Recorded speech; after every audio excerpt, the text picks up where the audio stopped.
you're going to keep track of the waiting room still, right? Yes, okay.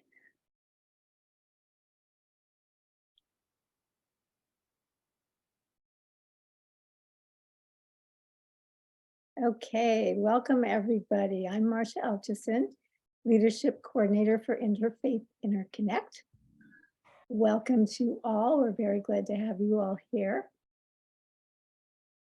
Interfaith Interconnect holds our religion chats on the second Wednesday most months, and we welcome your suggestions for topics. You can email them to us at interfaithinterconnect@gmail.com. As is our custom, we'll begin today's program with Interfaith Interconnect's mission statement, which is to enrich, inform, and educate ourselves and others about the great diversity of faiths and cultures in our valley. So today's topic is second in a series of 3, and the topic is, how does your religion adapt itself to reflect changing times? Our presenters are Hosai Mojaddidi from Muslim Community Center, East Bay in Pleasanton, and Reverend Steve Wilde from First Presbyterian Church in Livermore. Each speaker will have 25 minutes total for their presentation, which also includes some time for questions. We plan to break into small groups at 6 o'clock for anyone who would like to stay on and participate. So again, if you are not speaking, please make sure you're muted. And now please help me welcome our first speaker, Hosai Mojaddidi. Thank you so much, Marcia. Thank you everyone for being here. We begin in the name of God, the most beneficent, the most merciful, and I'd like to open with a greeting of universal peace for all of you. We say in Arabic, Assalamu alaikum, and that just is translated as peace be upon you. I wanted to really acknowledge Marcia and the team at Interfaith Interconnect for hosting these beautiful programs that I've been honored to be a part of for several years now. So when the invitation came, of course, I accepted it. So thank you so much for having me here. I do have a presentation, and I'm going to try to get through the slides as quickly as possible. So let me go ahead and screen share. And you let me know, please, just with maybe a thumbs up if this is a good size. I can probably size it to make it a little bit bigger. Is that good? Okay, excellent. Thank you. So we'll go ahead and begin. So this question, which Marcia mentioned, the topic of today, was really interesting to me. How does your religion adapt itself to reflect changing times? And I was curious, and maybe I can discover that after I speak, in terms of how this question came about. And the questioner who posed this, I'm interested to know maybe where this was, was this a result of just seeing a lot of the changes that are happening in society rapidly, especially to faith communities, or was it just a question of curiosity? So I was just really curious to know that. But it got me to thinking about, first and foremost, I think in order to understand Islam's position on this concept of changing or reforming or renewing faith, it's really important to understand how Islam defines itself, or is defined by, of course, in our understanding, by God. So Muslims believe that Islam is a perfect and complete system of life, or in Arabic, we call this word deen. It's not just a religion, which is, of course, a faith, a belief system, but it can also be, just simply someone's understanding. But this Islam, according to our understanding, is much more than that. It actually affects every aspect of one's life. And in the Quran, we have a verse here from chapter 5, verse 3, where God actually tells us that he has completed I have completed your religion for you, perfected my blessings upon you, and am pleased with Islam as your religion. So we understand this to mean that Islam is timeless, that as a religion, it's perfect, and it doesn't need to necessarily change itself or adapt itself. But in terms of new emerging issues or things that arise as we evolve and as our societies grow into different directions. There is, of course, room for that. So I thought maybe first we could lay the foundation of what this system looks like. I'm sure many of you know the term Sharia, which in Arabic really just means a path that leads to water, water being a life source. And so the Sharia, which is Islamic law, encompasses 5 objectives. And so everything that Muslims do or don't do is actually understood to have the objective of preserving one or all 5 of these specific objectives. So first and foremost, the preservation of our faith. So everything, all of the rules that we have as Muslims are to preserve one's faith, preserve life, preserve one's intellect or mental well-being, preserve lineage and family, and then preserve wealth and property. So if you look at the entire body of Islamic law, you'll find that everything can be rooted back to one or all 5 of these, what we call maqasid or objectives. So that's the first thing I just wanted to explain to, again, lay a foundation of understanding what this complete system looks like. Next, we have something that's very important in Islam, which comes to us from many of the sayings of the Prophet Muhammad, peace be upon him, who warned about innovation or introducing new things. And if you think logically, if something is perfect, then it would not need to be added to, right? Because it's complete.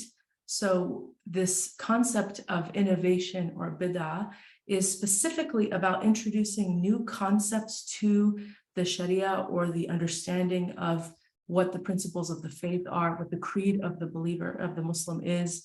So in that respect, to add things just because there are things that are emerging that are not rooted in the faith or can't be explained through existing principles and rulings within the faith would be considered an innovation. And so there's a clear prohibition of this, of introducing new things. So we have these 2 specific quotes from the Prophet Muhammad, peace be upon him, who said, whoever introduces into this affair of ours, Islam, that which is not from it, and that's really a very important concept, which we'll get into, then it is rejected. And then beware of newly introduced matters, for every newly introduced matter is an innovation, and every innovation is misguidance. So the understanding here is that adding new things that are not within or rooted or sourced from within the faith itself would be actually changing, distorting the faith, and therefore lead to misguidance. And then we have this verse from the Quran, chapter 4, verse 59, which says, if you disagree about anything, then refer it back to Allah and the Messenger, which tells us those are our 2 primary sources. So in Islam, the scripture, the Quran, and then the sayings of the Prophet Muhammad, peace be upon him, are considered the 2 primary sources to derive legal rulings. And there are others as well, which we'll get to. But this is how the Muslim should arrive at legal rulings when new ideas or new issues come up. It should be immediately sourced from the scriptures first, and then the other sources, which we'll get to. So now, in terms of new emerging ideas, certainly within Islam, we throughout history, obviously not everything that human beings experience has been consistent. There have been many new things that have emerged because our lifestyles have changed. And so with all of the nuance that comes from societal changes and other systems that are new, then yes, Islam seeks to address certain concepts. For example, financial transactions. As many may know, within the Islamic body of literature with regards to financial transactions, we have much to say about how human beings should financially maintain their wealth and be responsible with their wealth. But obviously financial systems have changed. We now live in a completely different era of capitalism and banking and interest and many, many different systems of commerce that were not always in place. So with things like that, then the scholars have to have a means with which to address certain new ideas, new opportunities, and still, root those ideas within the faith tradition. So that process is referred to as ijtihad, which is in English you would call it interpretive autonomy. And then here are the three parts of that, what that looks like.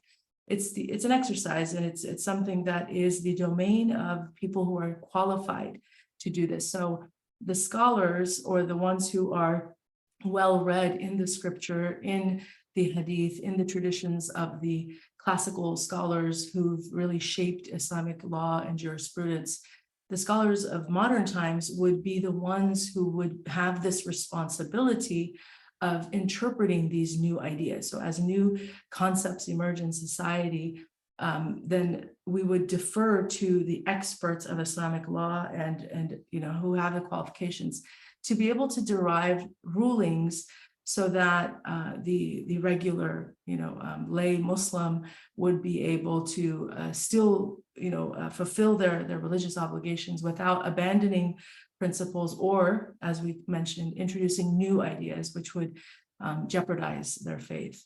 And so the sources that these scholars would use would be, in order to make these legal judgments, are the Quran first and foremost, the prophetic tradition, the ijma or consensus of the great scholars of Islam. So in Islam, in normative Sunni Islam, we have 4 schools of jurisprudence, which are founded by 4 independent scholars. Many of them were actually students of each other.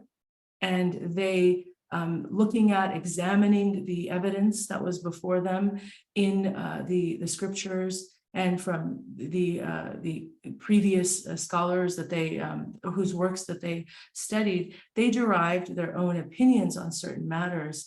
And so a person in modern times would have to look through all of these sources and then use their own reasoning, which is in Arabic aql, to derive a legal ruling for contemporary times.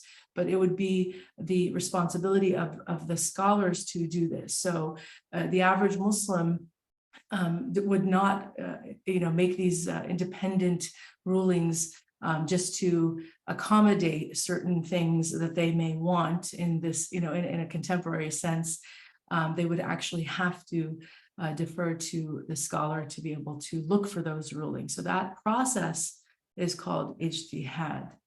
And then this concept of reform or adaptation of religion is sometimes is understood, I think, again, depending on who you ask, as introducing new things or taking away certain ideas. And when we think of reforming something, that's kind of how we understand it. But we do have a concept that's different, but it does, I think, explain the acceptable way of addressing new emerging things, which is called tajdeed.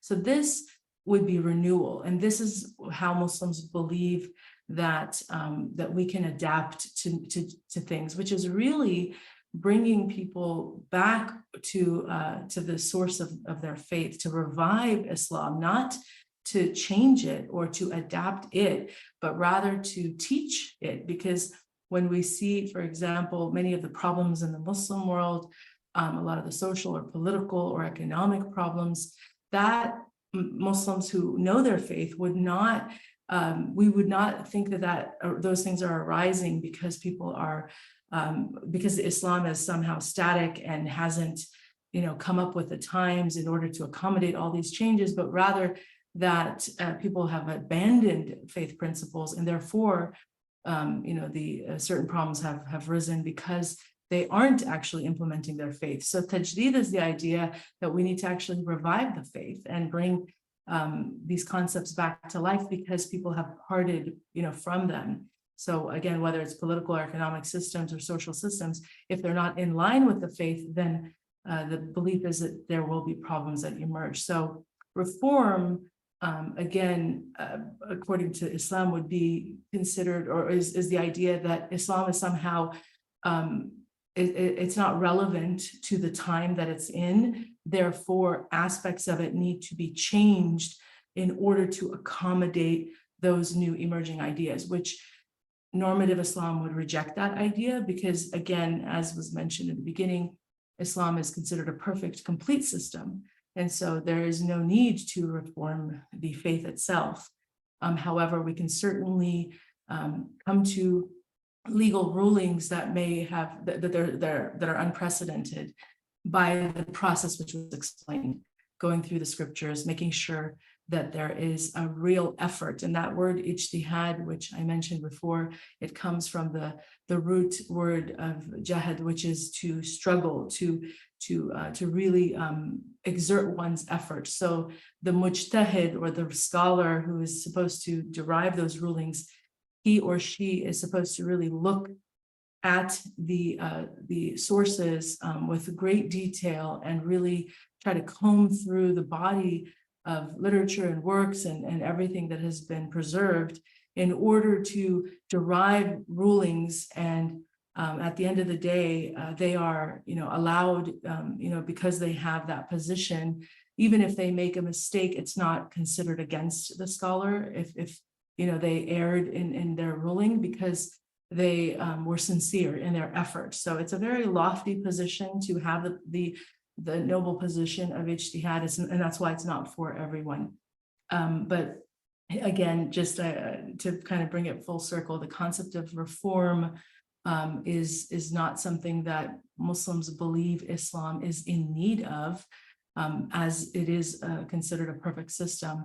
But certainly when problems arise in societies or in communities, then we would look to the process of tajdeed, which is to just renew, or revive the faith and renew people's understanding of it, not necessarily renew or reform the faith itself. So I hope that was clear.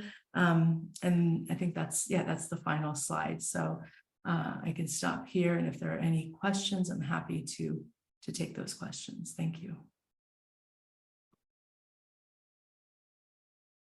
Thank you, Hosai. So I think I'm going to switch to a grid so that we can see each other. Hang on a second. Yeah. Okay. So if you have any questions, I think, did I see Ruth? Did you have a question? Okay. So Ruth, you're going to need to unmute yourself, please.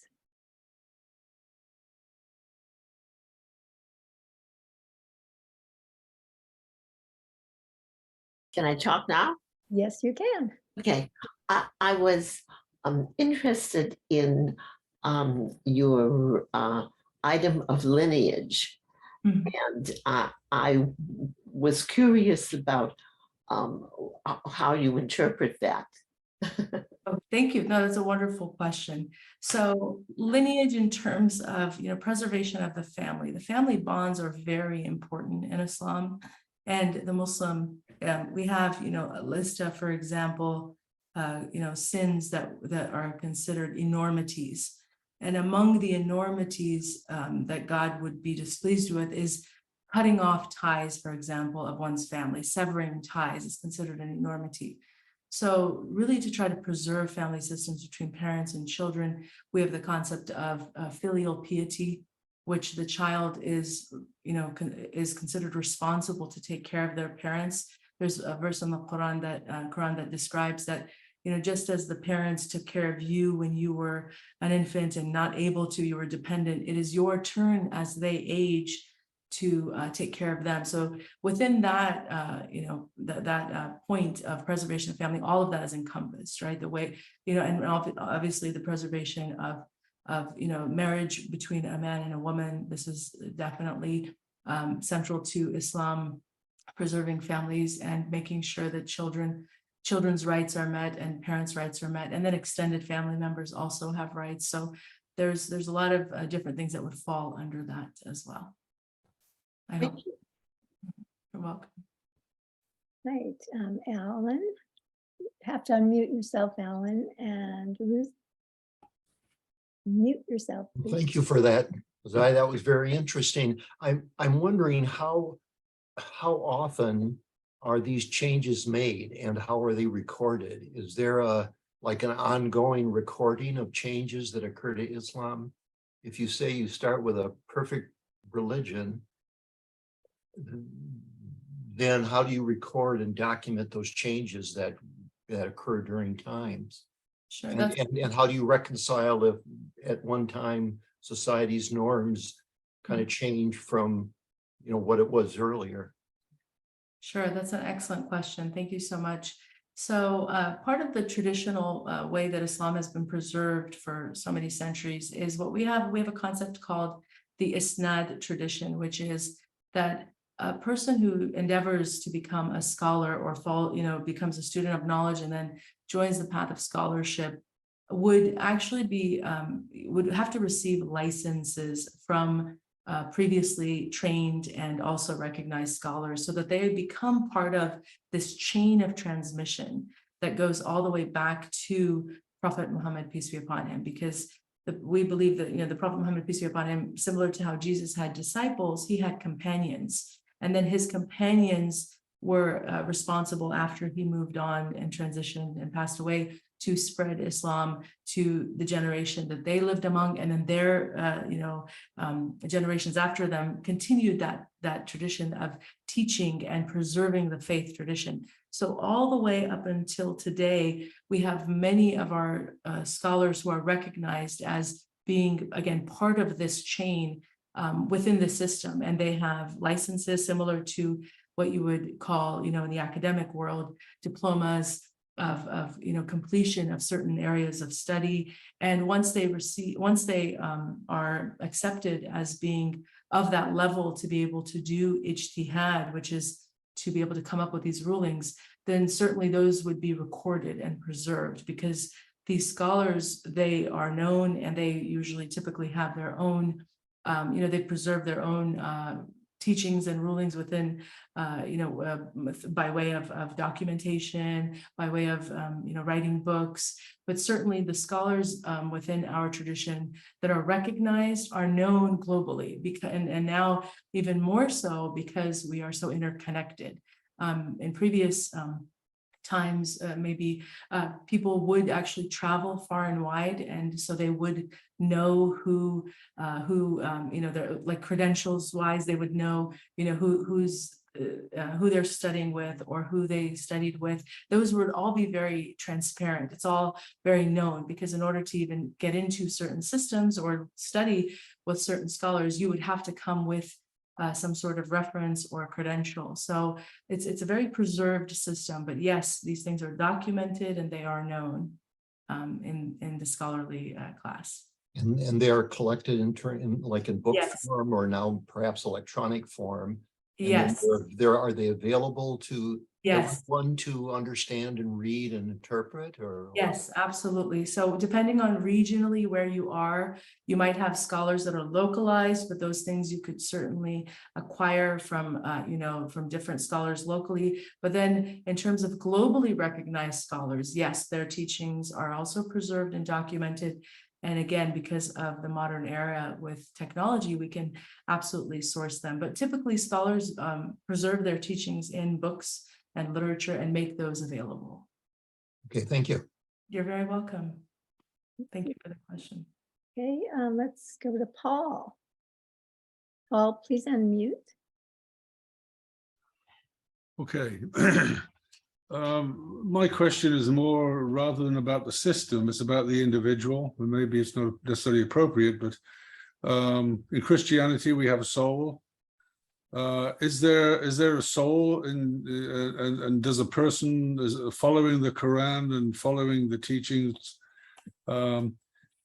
is one of the goals to have this soul achieve certain attainments or go to heaven or paradise, what you guys talk about? But so could you describe your version of the soul in Islam? Absolutely.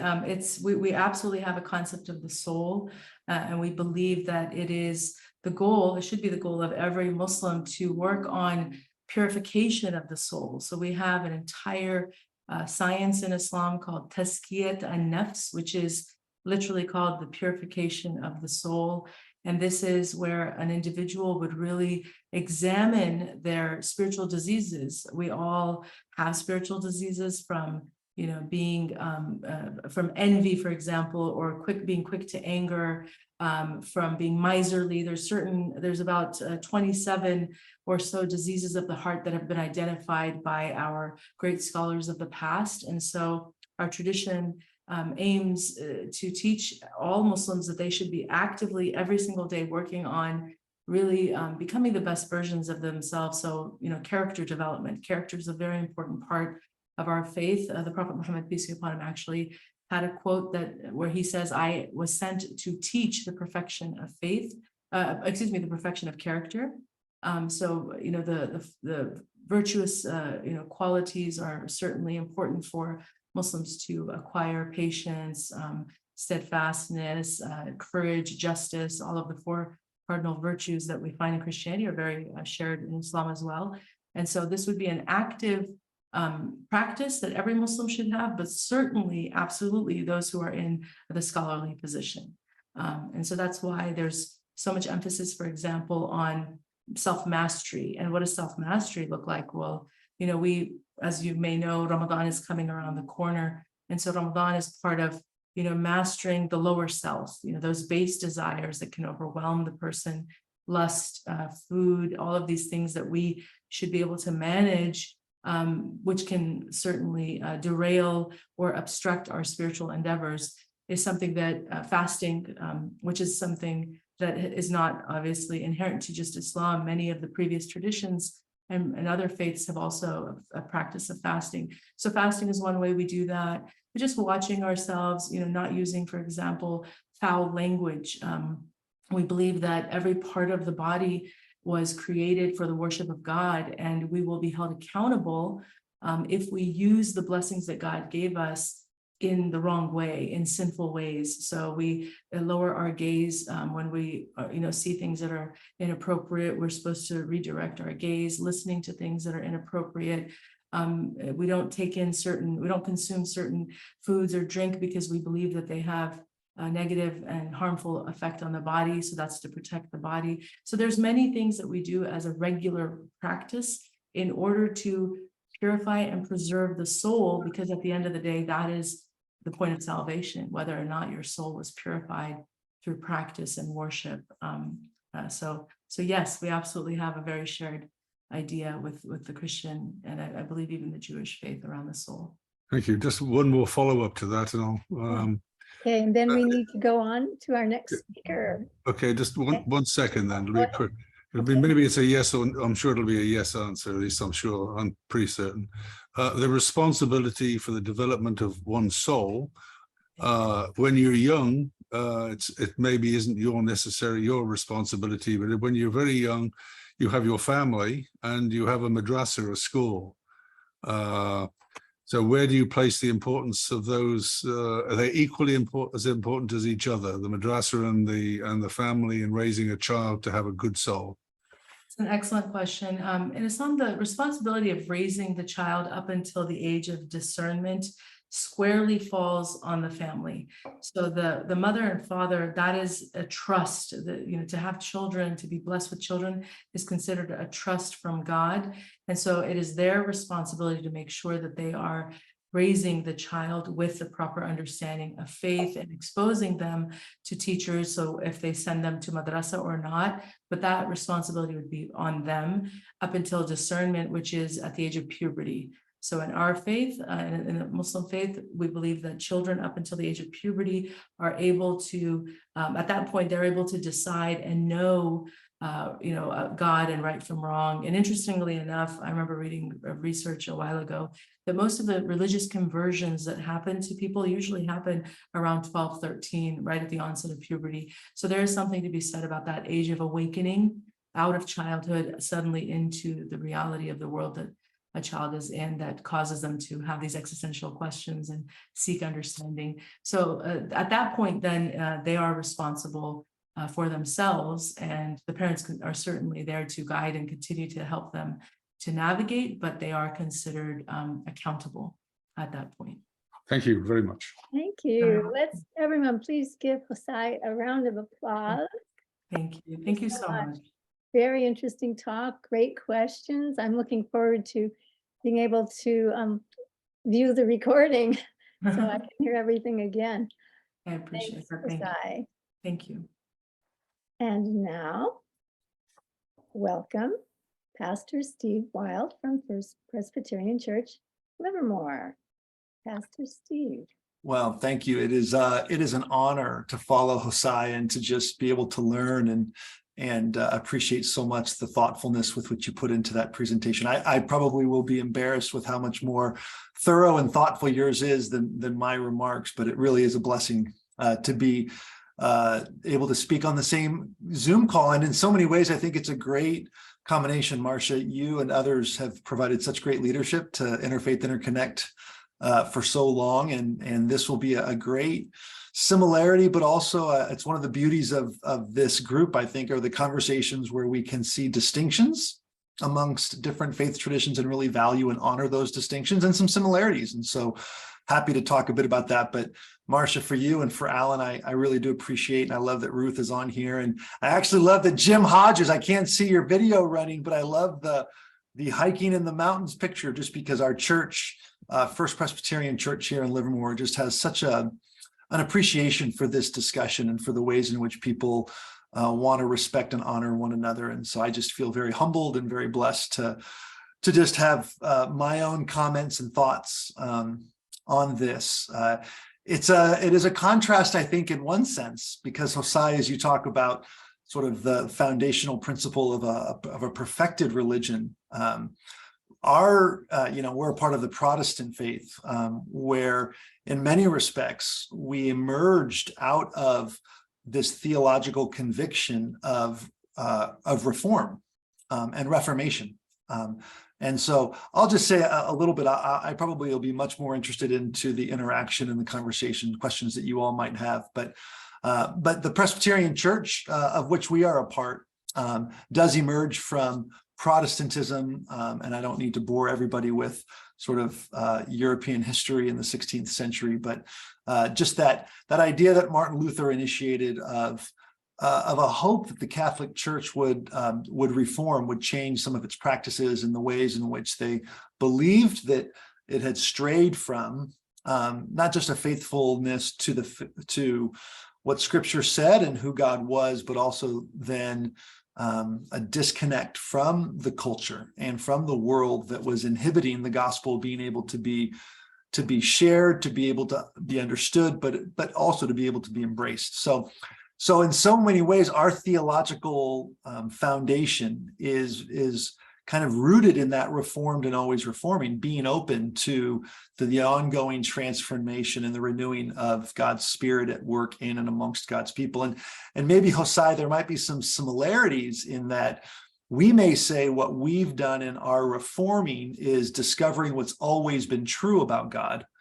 And so maybe that's where there's a place of commonality, is that maybe we would articulate a perfection of God, and that religion is fundamentally imperfect because it is human beings' best attempt to articulate and formally assemble in a way that is able to understand the perfect God. And so reformed and always reforming, though, an ongoing openness to change and transformation really is at the heart of who we are as a denomination, at the heart of who we are as a church.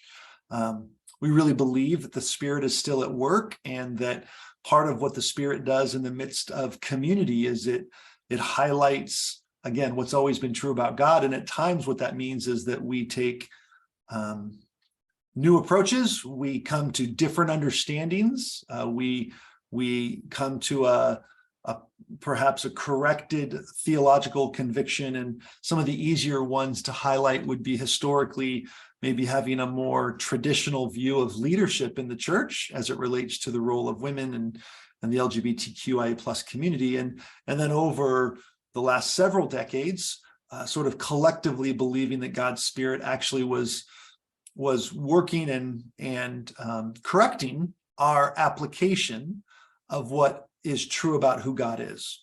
And so we open ourselves to that, and a part of how we do that is sort of embracing the priesthood of all believers, right? The idea that I'm a pastor and I've been to more school than I ever thought I would go to, but I don't have any unique access to God that you all don't, and therefore I'm just humbled to be a part of these conversations, because whether it's a Presbyterian perspective or a Protestant perspective or an Episcopalian or a Muslim or a Jewish or a skeptic or a scientific, I mean, we just really, in humility, want to be open to how that Spirit of God speaks truth into our lives and into our church. And so that might be a little bit of a foundational introduction to how we approach this idea of adapting to changes in our world. Is we try to take a posture of humility that then collectively discerns what is true, which is to say, sort of organizationally, from a polity, structurally and theologically, we believe that the truth of God is understood within the context of community, so that I have a voice within that community, but that voice is always held within the larger communal context of how we collectively believe God is at work. And so that process of reform is one that not one person dictates, but that we collectively discover. That creates beautiful opportunities and wonderful challenges as we try to then share life together, realizing that faithful people oftentimes have different perspectives and different experiences and come to different conclusions. And so we really then theologically see that adaptation and change is held within the context of covenant, that sort of sacred commitment that we make with and for one another, that's rooted in our being loved by God and our commitment to God, that then calls us to maintain relationship with one another. I mean, it doesn't always end up that way, and we've had churches that have left our denomination, and obviously Presbyterianism is different than Methodist, which is different. So there's obviously different flavors of that, but at our best, we want to maintain that covenant relationship rooted in our commitment to God, but also then calling us to stay connected to one another. And so then I think what that means programmatically or pragmatically might be the distinction between technical and adaptive challenges and technical and adaptive change. And without going too deep into the weeds, technical challenges are more challenges that we have the skill set, the knowledge, the experience, the tools, and the resources to address a particular challenge. And that might be, the brakes of your car go out. It seems like it's a technical problem. Your brakes are out. We have a technical solution. You take it to a mechanic who has new brake pads and has the tools needed to replace those brakes. And so a technical problem is addressed with a technical solution. We in the church recognize, though, that oftentimes the church is faced with adaptive problems. And adaptive problems are problems for which we don't have the skill set or the experience or the knowledge or perhaps even the imagination or resources to address those challenges. And so a new imagination needs to be formed to address adaptive challenges.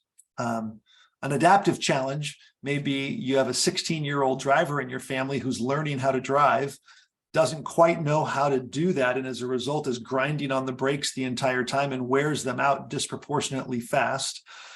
You can continue to take that car and those brakes to a mechanic and they'll replace the brakes, but you're applying a technical solution to an adaptive problem.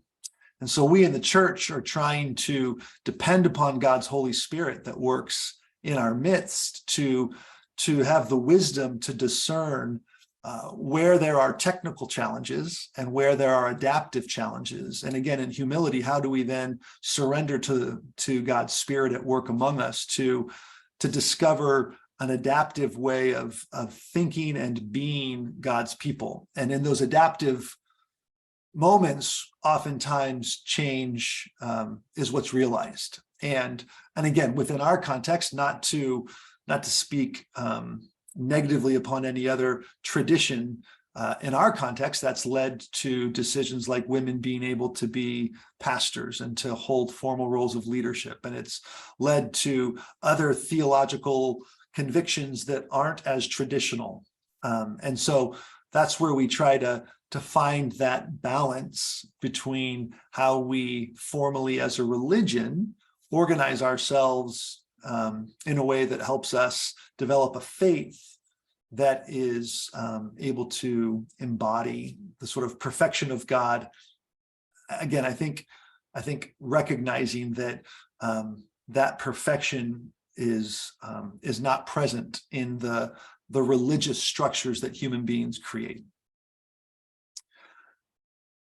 And since most people look like they're wonderfully tired and maybe even ready for a nap, I think I'll pause and just sort of, if that makes sense, or questions or comments that people want to have to sort of interact with anything I'm saying.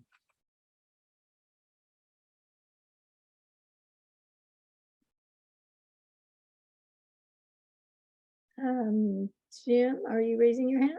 No, Carlton, are you raising your hand? Yes, okay, please unmute. There we go. Can you hear me? Yes. Yeah.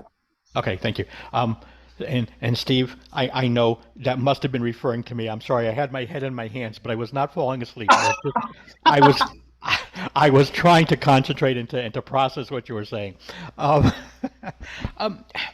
I came in a little bit late, so apologies to everyone if my question has been already addressed.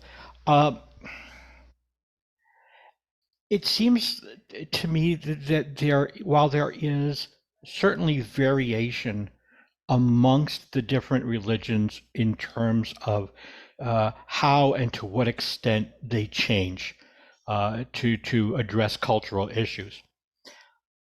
But it also seems true that they all seem to be bound, or bound's not the right word. They all seem to have a core limitation that prevents them from adapting when those adaptations run contrary to their beliefs of their denomination. Is that a fair statement so far, Steve? Am I okay with that? Yeah, I think that would be I probably would say not of a denomination. I think you're articulating well the human condition. Well, and I guess my question then is, does religion in all its forms really serve humanity well then? If there is this core of not being able to change in certain areas, and they're going to differ, of course, by group, wouldn't we be better off if we could adopt or find a system that would allow more flexibility of change, if we can simply demonstrate that change is beneficial to humanity in general, and not have to worry about whether it runs afoul of doctrinal statements found in the various religions? That's a provocative question, Carlton. I appreciate it. I think that I probably would suggest that,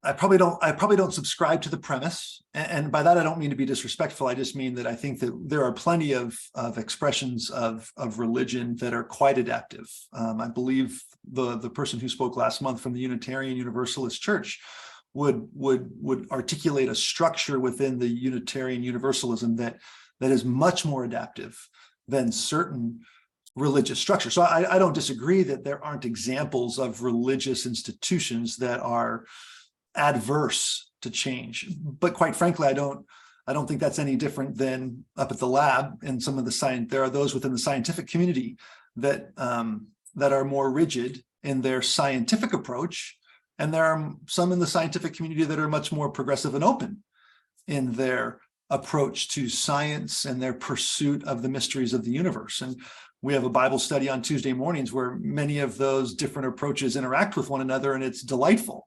So I just think that I really agree with the premise that that human beings, I don't think it's unique to religion. I think we see this in governments. Government can be profoundly helpful and necessary in advancing the causes of humanity and justice and equality. And government can be profoundly cumbersome in responding to the needs of humanity and equality and justice. And so in some ways, of course, we need humanity to be more willing to be open to what we might say is capital true.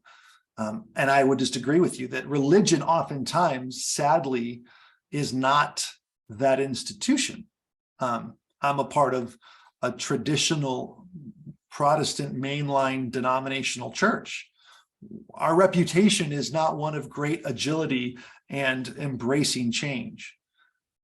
That doesn't mean that we aren't trying and seeking to be open to that. So I guess what I would say is, I would say amen. I pray for people to be more receptive to what is truly in humility beneficial. And I think that that's probably where I would start, is that whether it's government or science or religion or education, humility seems to me to be the primary ingredient to people being able to really look beyond themselves and not be so bound to their own ego and idea of how things need to be. Humility sort of opens us to a different possibility, and that's where whatever that practice is, I think, would benefit from that.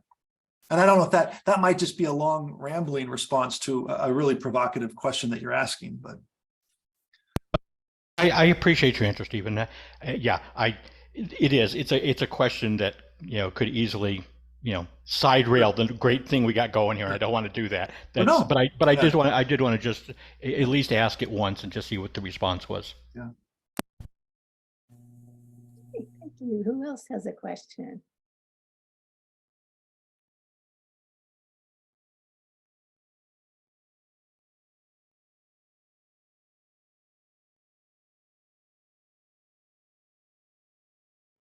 See a hand.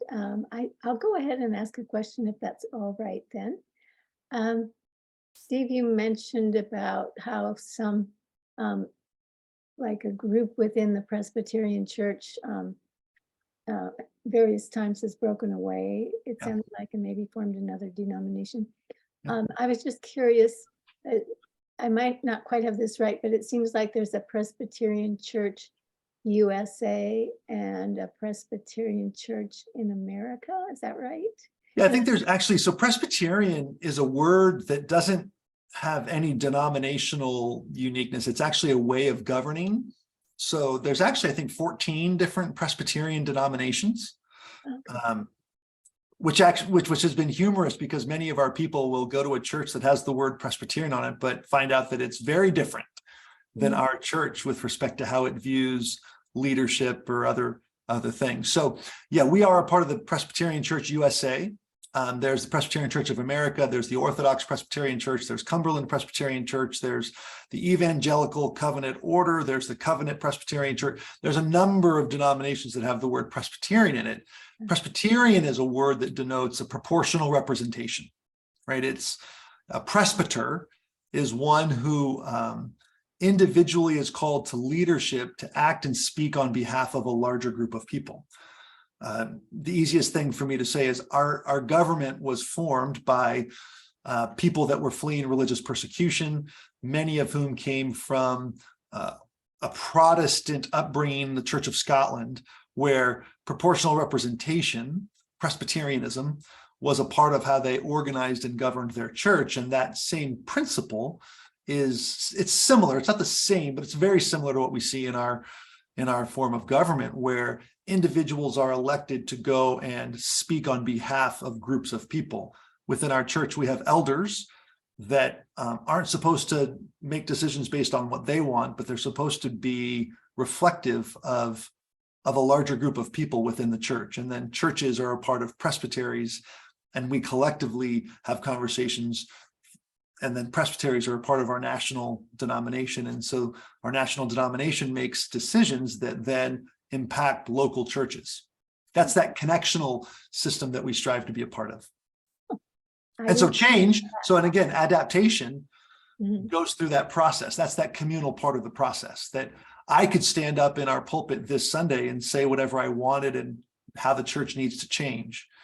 Within our structure, our session, which is our board, either would or wouldn't agree with that. And if I say something that we need to do that's not in alignment with what our Presbyterian, with what our denomination says, there's this larger connectional system that we're in covenant relationship with, that we choose to align ourselves with. And you can imagine, again, there's regional differences in California than in Jackson, Mississippi. And yet Presbyterian churches in Livermore and Jackson, Mississippi choose to abide by the same understandings of who God is and how God's at work. Okay, thank you. That was very interesting. Looks like we would have time for one more question if anyone else would like to ask Pastor Steve a question. Yes. Anyone?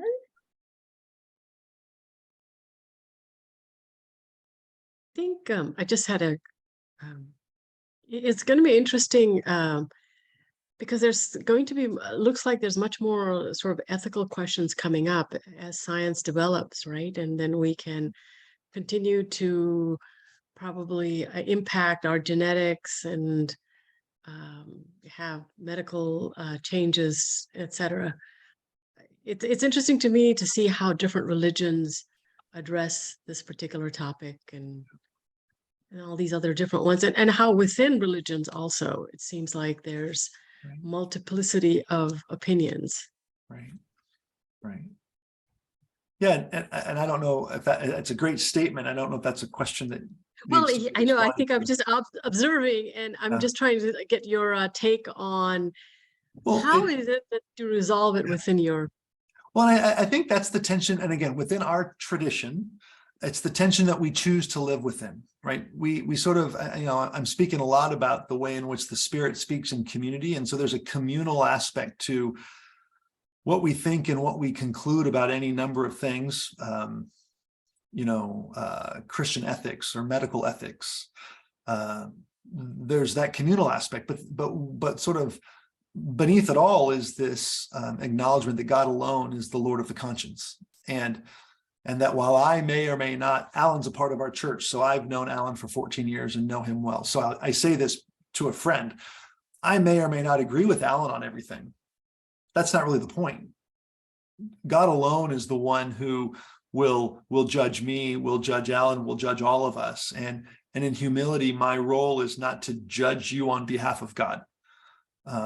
It's in humility to be open to what God's desire is, as I understand it, for me in my life and the decisions that we make. And so it's always that tension of individuals that may have experiences or perspectives that aren't always shared, that choose to be a part of a community where it's not just about their individual preferences and perspectives. And again, that's why I think and I think Carlton may have jumped off, which doggone it, here I am trying to bring him back into the conversation. But it's part of the challenge of religion is that we've too oftentimes siloed ourselves into a like-mindedness that isn't about inviting perspectives outside of our own preferences or biases or whatever that is. And so we create these sort of echo chambers that then make these universal declarations about medical ethics or euthanasia or any number of things, and they're well-intended, and oftentimes they're faithfully well-intended. So I don't mean to demonize that at all. I don't judge that as though it's a bad thing. I think it's people that are seeking to be loyal and adhere to what they believe to be true.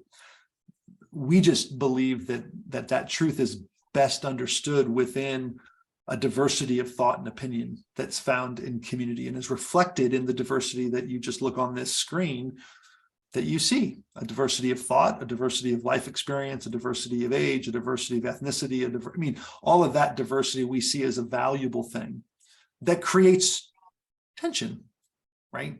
And for us, that's that's wonderfully modeled in the Trinity. And for us, that's wonderfully reflected in that first group of disciples, that they themselves were oftentimes not in agreement, and yet we're a covenant community.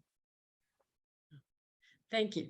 I think that one of the most important statements you made was about humility. And I know in our tradition, the Muslim tradition, even scholars end their particular edicts with, and Allah knows best. Yes. Thank you. Thank you for this hosting this program, and thank you for allowing me to attend. Well, that's a great, thank you for sharing with me how wise people in your tradition end. I should end most sermons with, and God knows best. Thank you so much. Thank you, Reshma, for coming today. Maybe we'll see you again. Let us all give Pastor Steve a round of applause. Yes. Okay, thank Thank you you. so much. We did wonderfully with our time. It's 5:59, and I think we had a chance for speakers to give excellent presentations and for people to ask questions and have their questions answered. So that worked out very well. I have a few really brief announcements, and then anyone who wants to stay for further discussion, stay on, and the others can jump off. But I'd appreciate it if you can just to hold on for a moment for the announcements I have. We're going to be continuing with this topic for one more religion chat on April 12th. And we are going to offer this as an in-person only religion chat, like we used to do every month in the good old days. So the last time we had an in-person religion chat that wasn't a hybrid was in March of 2020. We had a religion chat that just cleared the shutdown by about 2 days. So we will be meeting at Church of Jesus Christ of Latter-day Saints in Livermore, same topic. And we have a speaker from that congregation and also one of the pastors from Asbury United Methodist. So we will be sending out email and sending out advertising and information about our next religion chat. Once again, thank you everybody for coming. And if you need to leave, you may exit now. And if you'd like to stay on for a small group discussion, stay on. Thanks again, everybody.